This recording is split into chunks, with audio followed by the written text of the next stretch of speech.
there are really almost unprecedented levels of acute food insecurity, hunger, and near famine-like conditions in Gaza. It's really an almost unprecedented situation that we find ourselves in. We have categories for how we measure acute food insecurity, the IPC phase classifications, and in IPC 3, 4, and 5, which takes us from emergency to crisis to catastrophe. All 2.2 million people in Gaza are in those categories. And again, we've never seen that before.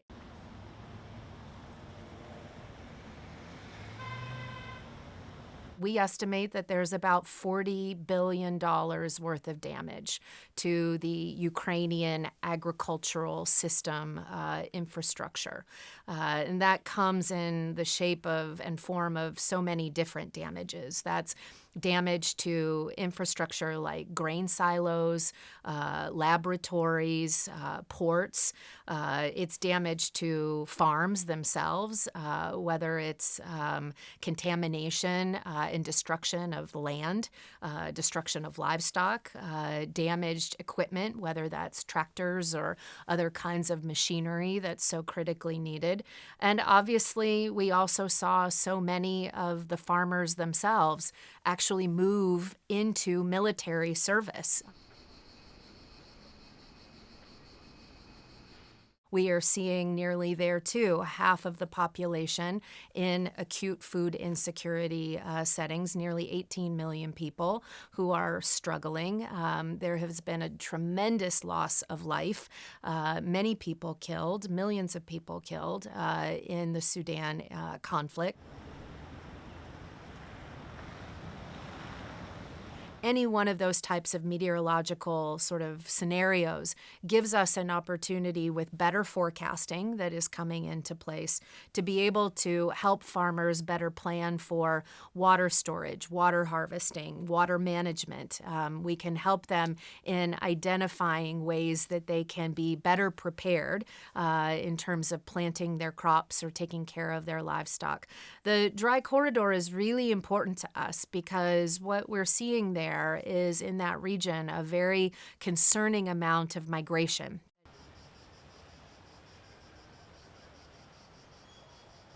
Conflicts go on for years. Climate crises, climate issues become protracted. 8-year, 10-year droughts, floods that continue to come.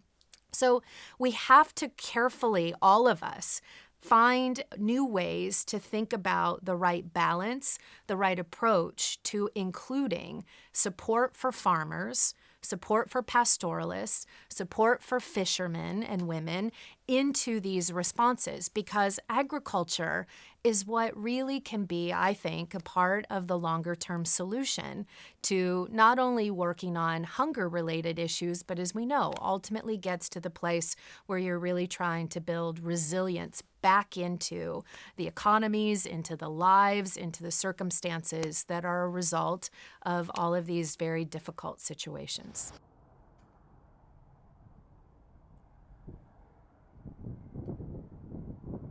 We are seeing finally a reversal, a return to the positive trends of reduced numbers of people who are in these food insecure situations. It doesn't mean that the problem is solved, by no means.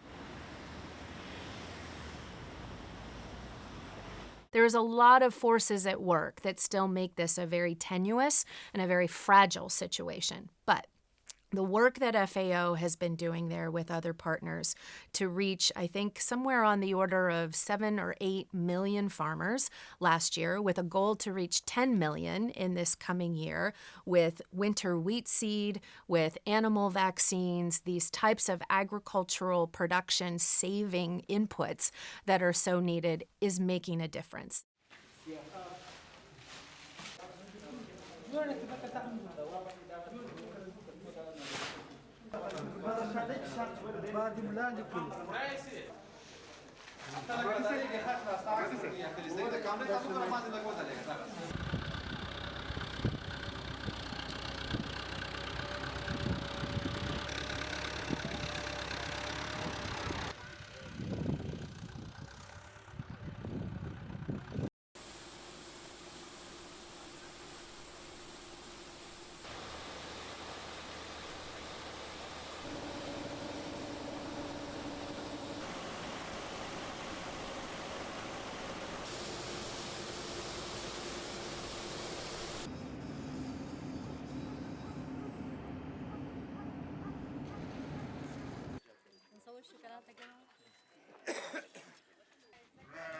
من تحت الأباطية. ايوه 200. ايوه ايه على ايه بشكل عمودي ايه.